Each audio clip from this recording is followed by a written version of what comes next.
Thank you, Adam. Howdy, folks, from early in the morning here in Houston.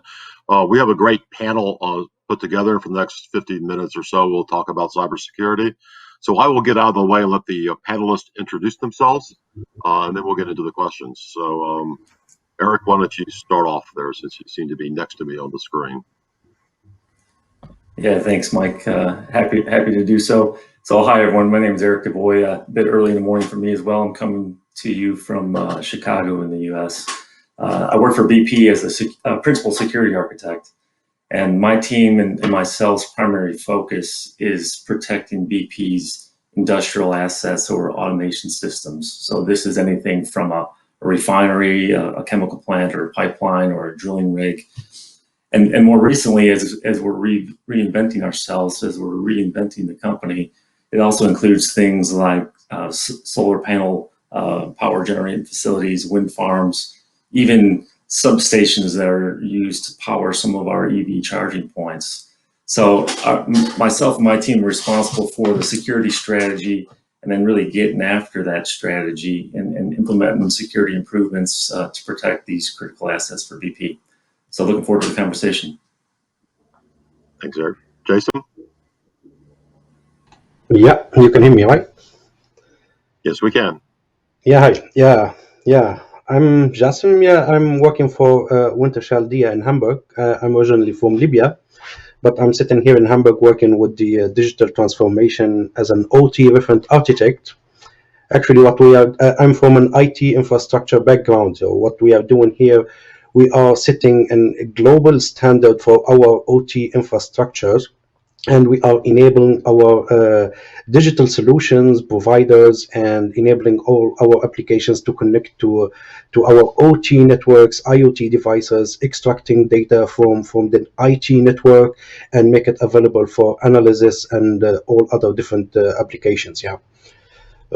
Me and my team, me and my colleague only, we are responsible for enabling the interfaces for our digital twin solutions. We have some providers we are working with who are providing us with services.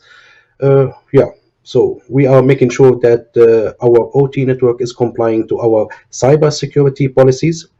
As you know, that OT network is normally separated from the IT network by somehow, but now it is time to be integrated. So we make sure that it's highly secured. And Raj, you're up next. Thank you. Well, good afternoon from very sunny London. My name is Raj Samani. I'm a fellow and chief scientist at McAfee. I'm also a special advisor at the European Cybercrime Centre, as well as I've published a number of books in the ICS space. So, for example, Applied Cybersecurity and the Smart Grid. I was also the technical editor for the industrial network security, securing critical infrastructure networks as well. And I'm looking forward to the discussion. Thank you, sir. And lastly, but certainly not leastly, we have Brad. Good morning, good afternoon, I guess. Yes, I'm sitting in Houston as well. Brad Bonnette. I am the technical director for Wood Applied Intelligence. So that's our group that specializes in digital solutions in the automation and control focal area. Personally, I am a PE and a certified automation professional, and also have ISA cybersecurity certificates. Also, having had the benefit of when I worked for an operating company, was enlisted to switch over from process control systems to IT systems, and led and managed IT through the Y2K prep transition, including ERP implementation and service convergence, support convergence of IT and OT support infrastructure. So I have some experience with that, and cybersecurity experience going back to the very early days, remembering things such as the cuckoo's egg, if anybody knows what that is. Work for Wood, and Wood, we are an implementer of digital twin technology. We deliver operator training systems, optimization systems that use digital twin technology. Thank you. Thank you, Brad. So our ground rules for the panel, of course, is that I have a set of questions here that we will go through. I'll indicate some of the panelists to provide initial answers. Of course, all the panelists are able to join in or welcome to join in if they have input to provide, since that's simply the purpose of the panel.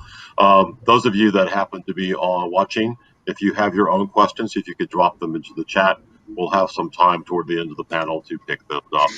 So the first question is really the one that's in the title of the session. How can we use digital twins to foster cybersecurity?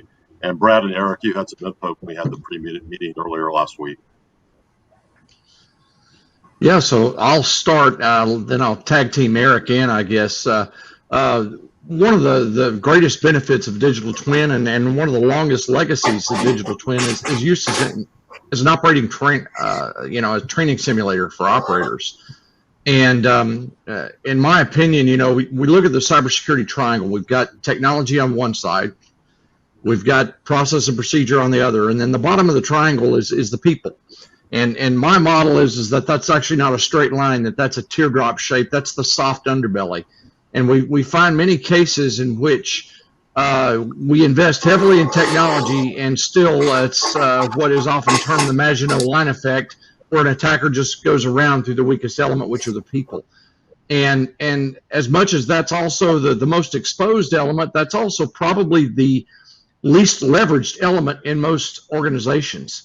And use of a digital twin in the form of an operator training simulator. If you already have an operator training simulator in place, go ahead and develop the scenarios where you can look at gross attacks, not necessarily finesse attacks, but gross attacks, and develop and improve your procedures for operators to recognize potential cyber compromises and take action that actually has an effect. What do I do if I have a loss of view?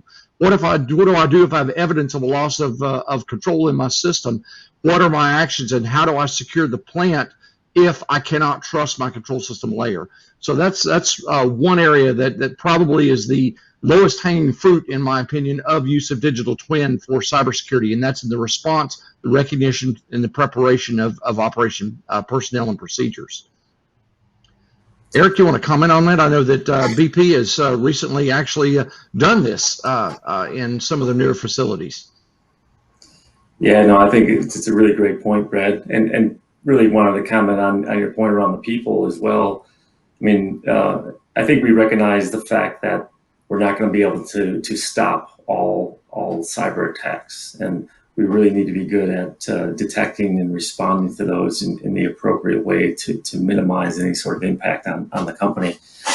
And I think people are really important. I'm reading a book called Hacking Innovation at the moment, and it talks a little bit about how hackers operate. Right?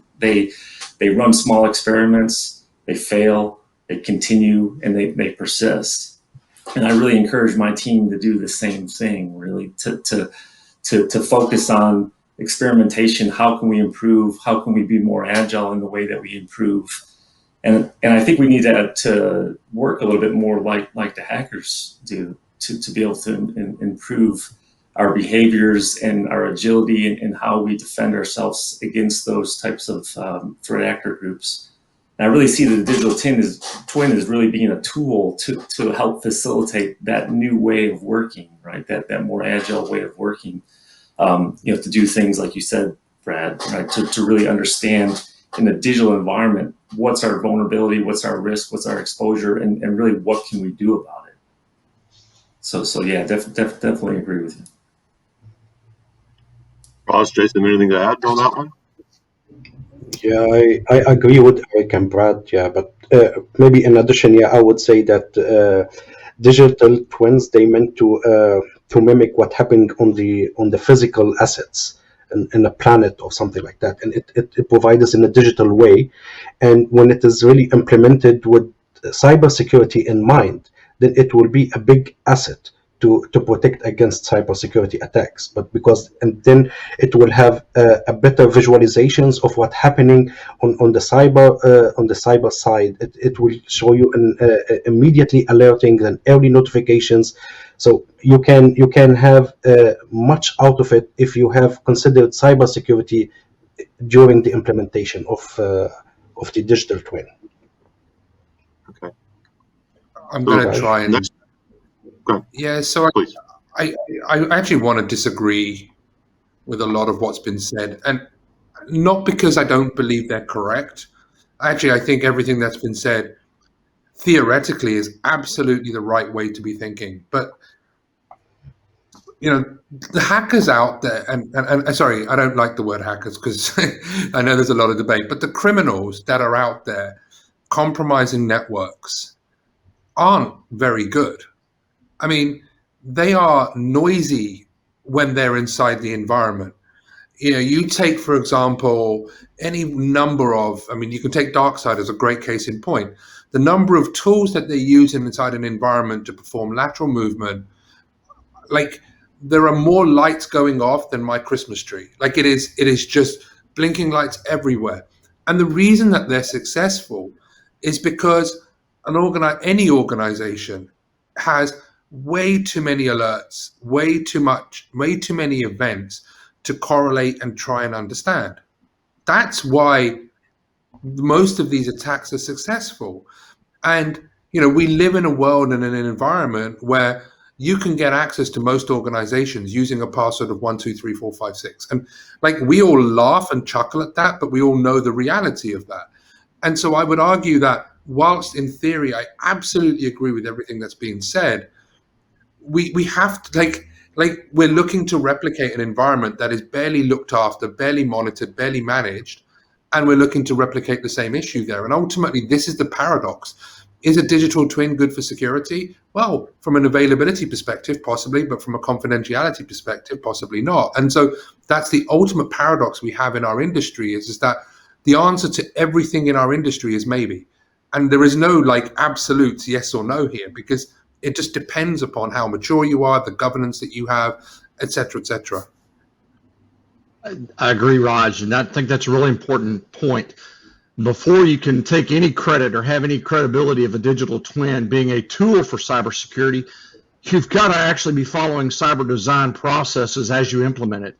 You've got to make sure your digital twin first needs to be in its own security zone. If you're following 62443 standards, you've got to establish independence of that zone and appropriate cyber hygiene and controls over how you couple it.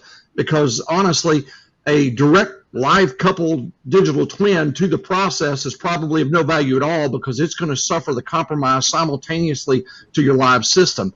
So in that aspect, we actually have seen some value in what we call offline digital twins, where there is some time delay and a fairly regimented administrative process and how we keep that digital twin synchronized with the live plant, with the live control system, with a lot of measures of cyber of how do we maintain that conduit such that we keep the digital twin clean. Because if we can't keep it clean, it's no more trustworthy than this system that's being attacked and is likely to exhibit just the same symptoms. But I will add, the value to a lot of the gross attacks, and most recently, of course, DarkSide. DarkSide is what I call a sheer luck hit, because that's a general technology exploit. It hits the operating system, but in an across-the-line attack, like we saw in the Ukrainian power attack, and more recently in the Florida water attack. The Florida water attack was a near miss. It was a near miss from the worst potential consequence scenario, in that the operator recognized something didn't look right on his graphics because somebody had come in from the outside and taken over his graphics. And by intuition, he was able to take the right action to go disconnect power and turn off the pumps that were delivering the sodium hydroxide without training. And that, to me, is in that classification of a sheer luck scenario.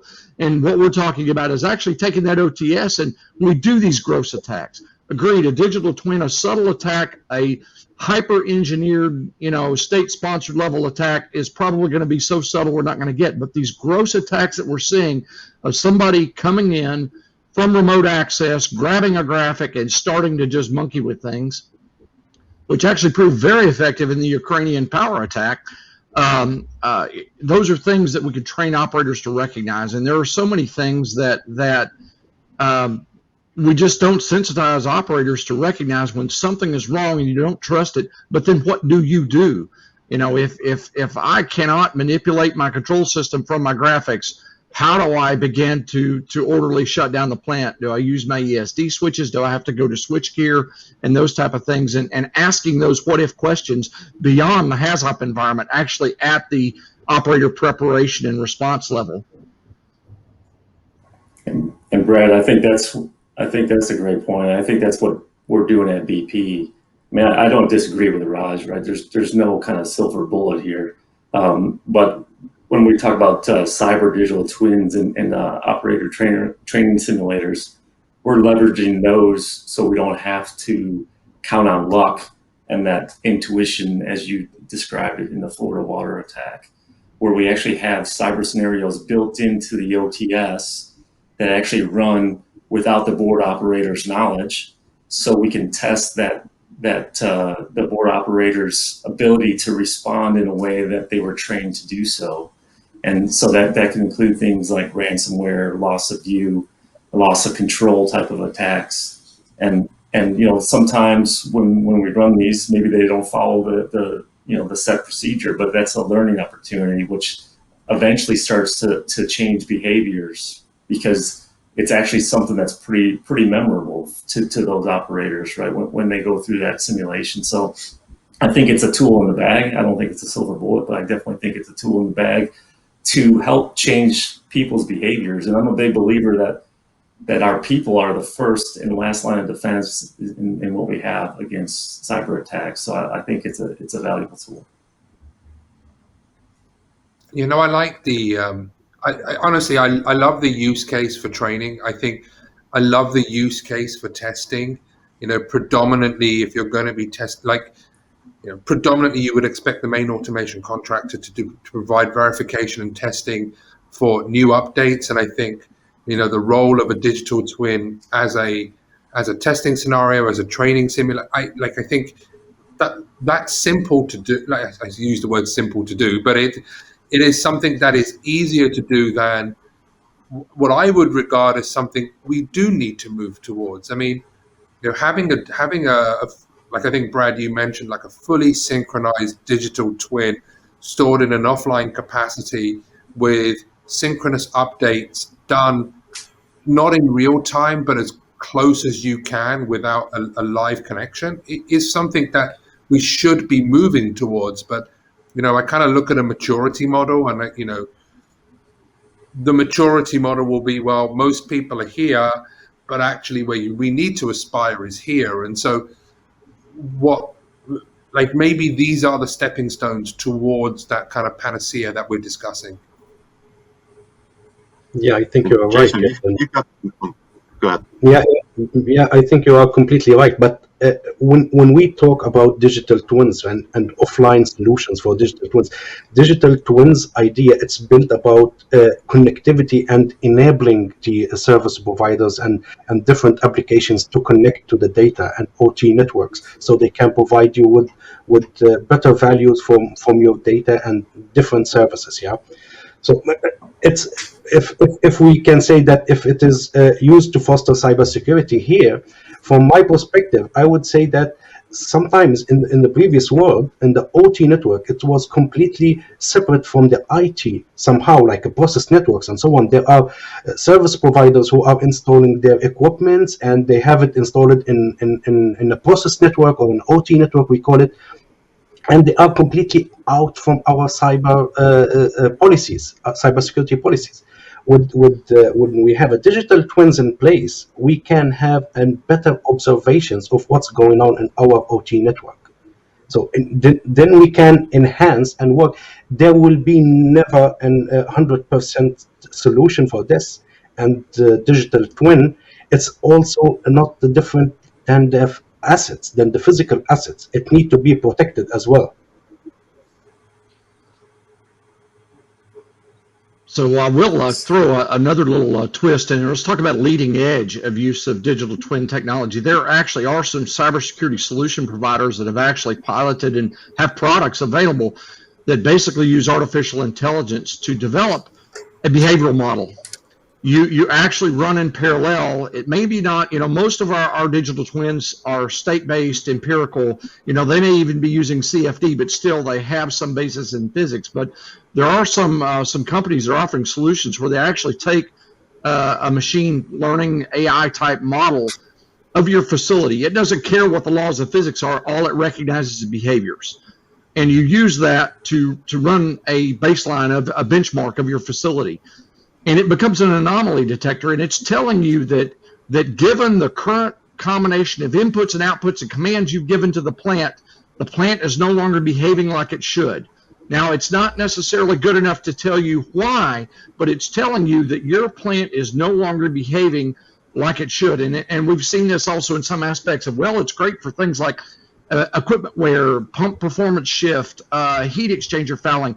But that is one interesting thing when you begin to see a more well-engineered attack where you're actually intentionally altering the behavior of the control system surreptitiously, then there is some potential for these types of leading-edge things to possibly even provide advanced detection. But I think Raj pointed out we've got so many alarms already, but still, for a company that's doing advanced performance improvement, advanced analytics, the use of that tool as well outside of the low-hanging fruit, the operator training simulator. We also have those even advanced intelligence designs for performance improvement that can tell us something is not right with the plant and allow us to begin to investigate why. And some of those do provide that opportunity to do so when somebody is tinkering with our plant early on. Most of these attacks are not all-out 1-day, 0-day events. So somebody is trying to get in and tinker, and if you've got that subtle attack, there are some technologies that may, I'm not going to guarantee will, that may provide some insight to a shift in the plant and control system behavior. Can I pile on to that? And actually, I'd argue, ironically, it's coming from McAfee. You'd expect me to talk about the advent of technology, but this is not a technology solution. This is it's more fundamental than that. And I wasn't it the Department of Energy's Project Sophia where they talked about having an allow list or the baseline within a specific OT environment? I mean, for me, that is the baseline. So, I think what I would argue is the first step in the journey to a digital twin is the first step in protecting your plant, is the first step in understand your environment, baseline what you think is acceptable, and then you can start to plan for. It's almost like if you're going to build a house, get the foundations right. And fundamentally, this is to me the first step. And any thinking that we can do a digital twin when, and I think Jasem talked about it earlier, where the air gap is nothing more than a chapter in a 20-year-old text, and we've got actually in the book I wrote, Industrial Security, we did it with Joel Langle, SCADA hacker, and he'd show me photos of some of the sites and plants he'd go where he'd do testing, physical testing, and there are cables hanging from the IT network into the operator's room where somebody's downloading the latest songs from iCloud or from iTunes and stuff. And that's the reality. But I think you're right. It's okay. Well, this is the first step that I need to take. And I hate to say this for the people listening, it's the most boring step. It's the longest step, and it never finishes because you're constantly people are doing things or plugging things in. But that to me is the foundation for everything in this industry. It's the worst job in history. I used to do it in the past, and honestly, I can't do it anymore. But that is the foundation. It's interesting. It's put a term cyber hygiene, and it's back to the importance of hand washing. In the past year, we've learned the value of hand washing more than ever before. Something that we seem is common and we kind of get lax about, we realize the value, and that's the same thing that cyber hygiene. But I agree, that's a discipline that we've got to reinforce and almost reinvent. And as we design new, make it a little more difficult to just plug in a cable. But yes, a lot of existing facilities, until we kind of get that under control, the use of going out and getting an AI model to run a benchmark is almost like, well, is that going to add value? Eric, you had Yeah, I was just gonna add on to Raj's point. I think it's a really good one from a cybersecurity strategy standpoint. I mean, I believe strategy a lot of times is a decision. You know, where's your focus is really what strategy is all about for us. And we spent years focusing on what we call baseline control for our OT environments, and we bake that into the organization's practices. So BP has an operating management system that governs how we operate our facilities. And in there's things like safety and safe design limits, and there's about 20 practices. And one of the practices that we have baked into that is our cybersecurity requirements. And those are all those baseline things that Raj is talking about. And we focused on that for a long time, and we got that embedded into our organization so that could be sustainable. And that has allowed us to evolve our strategy to start to look at some more advanced things, like what we might call a digital twin, and where we're really focused on really visibility into our assets, starting to collect that data, starting to build that digital twin, but also using that data as we're building it, right? We're not just trying to go out and have a massive data collection agenda and then start using it. We're using it as we're collecting it. We're understanding what's critical, so we can start to make sense out of that noise, right? So if we know that we have an engineering workstation and we can identify that as a critical asset within our environment, if we have any noise around that, well, let's wake up, let's cut through kind of that noise and investigate that, right? So I think it's still a journey for us, but I absolutely agree with Raj. You have to do the basics first. You have to eat your security vegetables, as I said before. But then you can start to move on and do some other things. Yep. I love that. Did you say security vegetables? That's it, right? Everyone knows they're good for you, right? Everyone knows they're good for you, but people have a hard time choking them down. I've never heard that before, but I'm going to quote you for that. I think that was brilliant. So, Jasem, you've got some experience implementing digital twins for cybersecurity. Would you like to talk a little bit about that? Oh yes, yeah. Actually,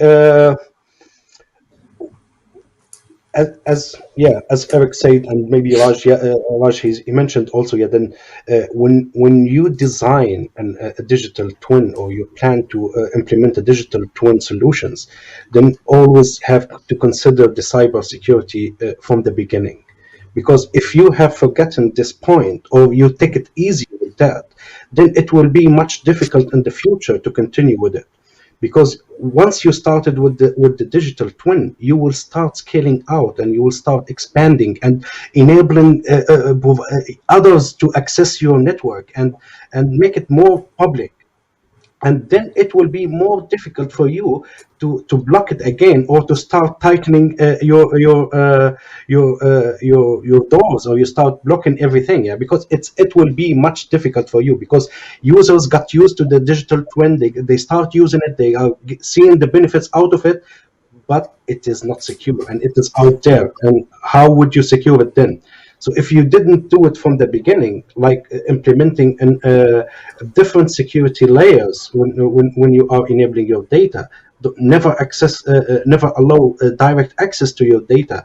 Always have some kind of landing place for your data, and trying to make sure that the right data or the right user access the right data. That's much more important when we are implementing or when we are designing our digital twin solutions. Yeah. So, other things that we could do to secure the twin. I think Brad, you mentioned isolating the device, or putting it in its own zone. Yeah, I mean, that's it. Following the IEC 62443 model, I mean, you need to have you need to do your risk assessment. From that, you need to have a zone and conduit model. And in my opinion, if you're going to have a digital twin, and especially if you try to employ it for operational preparedness, for cybersecurity, it needs, you're going to find reasons that it needs to be its own independent security zone, with controlled conduit connections to other security zones, whether it's be the process control network or however you architect it. But it needs to be, if you're going to credit it for any degree of cybersecurity, then it needs to be an independent zone. And that doesn't mean it's not connected. It just means that you have to put a lot of thoughtful design into that connection, into that conduit, and how do I secure the data and the actions between it and the system that it's supposed to be providing the protection of or the analysis of. This is where I think IT/OT convergence is probably relevant. I mean, if you think about the IT world, confidentiality has been kind of the thing that that companies are trying to protect for a long time, right? In the OT space, availability has always been king. But the IT world has some really good ways to protect data, and I think us in the OT space really need to lean on that to use some of those techniques and strategies to be able to protect the digital twin itself. So I think the IT/OT convergence and how we protect that information as we're gathering it is really important. Actually, working together with the IT cybersecurity, it's much important when we are enabling accessing to our OT network, because OT, it's part of the IT network. It has been abandoned because it has different technologies attached to it and so on. It's not considered as an IT when it comes to the IT and OT, but you cannot be connected to the OT network without passing through the IT. So when we are implementing the solutions, we are complying to our cybersecurity policies, and we are making everything according to our cybersecurity procedures.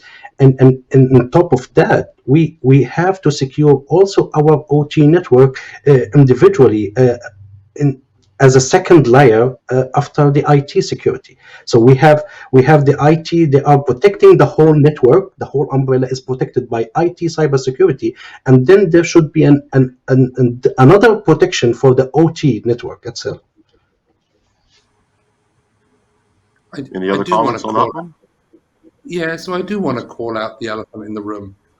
The reality is that most organizations are understaffed, and trying to find people, and by the way, I agree with everything Eric and Brad and Jasem have said, which is we are talking about IT/OT convergence, and yet how many security related people do you know with OT experience and knowledge and so forth? And so part of the challenge is going to be, which is we are introducing more systems that require monitoring. I mean, fundamentally, the implementation of the digital twin fundamentally demands assurances on the integrity of that environment.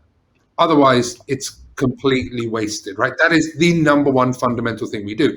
We've talked about confidentiality and availability, but of course, the key here is integrity, right? We need to maintain the integrity of that. Well, how many, I mean, I'm not going to put Eric on the spot, but if we weren't live on screen, I'd ask Eric and say, hey, Eric, how many open recs does BP, which is the juggernaut here in the room, how many open recs do you have within your team today? How long have those recs been open? And by the way, as you go out and roll out more digital twin technology, you're going to require more people. How much longer is it going to take for you to fill? Well, look, if it's going to take, and Eric, I apologize, don't want to get you in trouble with your HR department, but if it's going to take BP X number of days, then for other people listening, it's going to be X plus and X, Y. So we do have to, and I mean, I think maybe, that's where we can kind of come down to what we were discussing earlier, which is, maybe we've got to approach this with bite-sized chunks, which is, well, okay, look, we can't do a complete digital twin, but maybe there are, and back to Eric's point here, which is maybe what we'll do is we'll identify those, high priority assets, and maybe we'll create a twin. So maybe we do this in a bite-sized approach. And Eric, if you want to tell people how many recs you've got open and where to apply, then I have something for you. Yeah, I mean, like every company, we have openings, right? But I think, part of your strategy has to be around people too, and how do you build the talent? How do you grow the talent internally? How do you attract the talent? And we definitely have things in place to address those challenges. But to be transparent, we have that challenge just like everyone else does, Raj, as you say. And I do think integrity is important, kind of going back to the protection piece.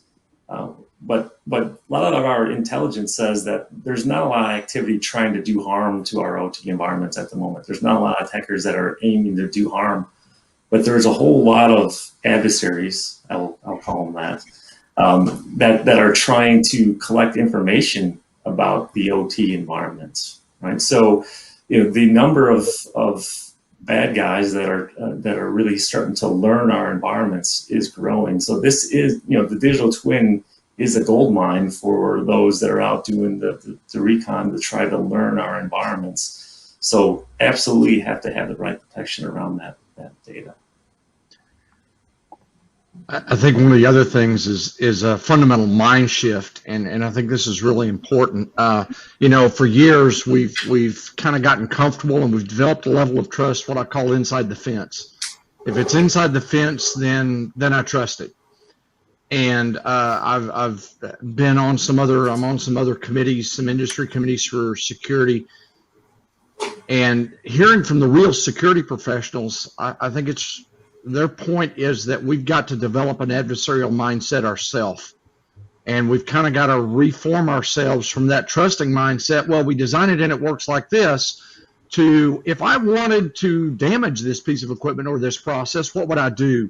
And I think as we begin to recruit, as we begin to hire the new control systems engineers we're bringing in, we need to have them have that built-in suspicion and adversarial mindset. Because that's what we've got to begin to build in as we look at the, how do you develop a scenario to demonstrate on a digital twin? What does it look like? Well, the best way to come up with that is you got to put on your red hat and say, if I were going to compromise the system, what are the first three things I would do? Now then, let's put those into a scenario, into a game for the simulator that the operator is going to have to respond to. And I think that's really important, almost backing up to our whole mindset about how we're designing and building things and how we're approaching things, that if we don't put that red hat on as we're designing and building, then we're going to ignore those things that are that low-hanging fruit that's going to be the easiest thing to use against the systems we've designed. Do you think that applies to, and I'm sorry, I don't want to be the moderator here, but I am interested. Do you think the implementation of a digital twin environment in a brownfield deployment, it has too many high degrees of complexity? Like I guess, Brad, are you referring to that mindset for a greenfield environment?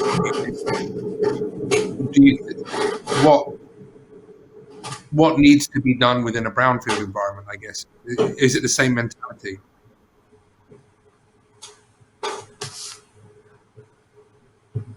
So yeah, I think from a defense standpoint, coming back to my point about putting on the adversarial mindset, I think that's a great thing to do. And I know some operating companies have done that. Some of their new engineers they brought in, and their first challenge is they've taken IT cross trainees or they've taken new control engineers, and their first assignment is, if you were going to attack this plant, how would you do it? What would you do? And then let's go look at it and say, have we considered that? Do we have defense against that? So even in a brownfield environment, hey, fresh eyes are great, and fresh, I won't say untrusting, but a fresh adversarial thought mindset of how would I break the plant is of tremendous value, especially for a brownfield facility. And so, Raj, no problems with you taking over as moderator. This has been a fascinating conversation, probably the easiest panel I've ever moderated. So basically, I'll just took it over, which is exactly the way you want this thing to work. We're down to the last bit of time that we have left in the panel, which is somewhat amazing. We could probably go on all day, but I'm guessing Adam is concerned about that as other folks get done. Give y'all a chance for any last words that you may want to leave with the audience. What would be the takeaways that I've listened to this conversation? And we'll go in the reverse order that we did with the introduction. So, Brad, let's start off there. So my takeaways would be there is low-hanging fruit, and keep in mind that in my opinion, the softest component, the largest target of your enterprise are your people. And if you've already got a digital twin, digital technology in place for things like operator training simulator, recruit somebody to say, hey, how would I demonstrate an attack? If I'm going to attack this system, what would I do? How can I develop that in a scenario? Use what you've already got in place to begin to equip your operators and engineers to recognize and respond to an attack. And it may only be the gross attacks, but these gross attacks are becoming much more prevalent, and they've proven to be very effective because we haven't even considered those. Roger. Yeah, so for those of you that have joined here, some of you might be thinking to yourself, how on earth am I going to do a digital twin, within my environment? I mean, it could seem so far away that it's almost not even worth trying, right? I mean, the fact you're interested, the fact that you're here says a lot. But then if you think, well, what's the practical implementation of that in my environment? It might seem like light years away. But start to approach this in a bite-sized approach. I mean, it doesn't have to be, the panacea that we were discussing earlier. Start to think about it from, I think Brad brought up the point about training simulators. Start to look at things, and I think Eric discussed the construct of actually I lost my train of thought there for a second. No, like that's all right, from a testing environment. So start to think about ways that you can actually use this, and I thought that was right. And Eric talked about, like, okay, what we'll do is we'll identify our high priority assets and look at ways to be able to implement additional redundancy within those environments. And I think for me, this is the wonderful thing about this industry and this discussion, is that it is a journey. So, like start to plan your route accordingly, and expect delays and traffic. And, as a wise man once said, eat your security vegetables. Jasem, you want to take the next couple of minutes here? Yeah, I would say if you are new in the digital twins and you are going to implement a digital twin for your assets, then as I said previously, think about security first. You have to think about how to secure it and how to get the most out of the security incidents that happens in your digital solution that you are doing. Keep it connected, keep tracking everything, logging, because those logs, they will be much beneficial for you, and fully integrating with your security operation center, that will be an added value for the digital twin. Yeah, and don't ever take it easy to protect your data. Okay. And Eric, you can talk about the vegetables and other elements. Get ready for it. Yeah, it's too early for vegetables for me, I think. But no, I think a lot of what's been said, I would reiterate. I think start collecting data, but don't just collect it, use it, and find ways to use it. Start thinking like the bad guys a little bit, experimenting with the data. What can I do? How can I improve existing processes? How can I work in cross-functional teams to leverage this data to do things a little bit differently? And how does that help, our protections? And really just want to end with a few things Raj said. He talked earlier about the basics being a journey. He just talked about this being the journey. And I think, Raj, you said it's a journey that never ends. And I believe that, right? It's a journey that's never going to end. So enjoy the journey. It's a challenge. There's always going to be problems, but you have to enjoy it. So I want to thank the panelists for their honesty and their willingness to talk. Probably one of the better panels I have ever been associated with. I think we've covered all the topics that we were intended to cover, including how digital twin can help you combat cyber attacks, and also how to secure it itself. We've had a relatively great spirited conversation, so we'll virtually thank the panel, and the audience is doing that as well. And Adam, I guess I'll turn it back over to you.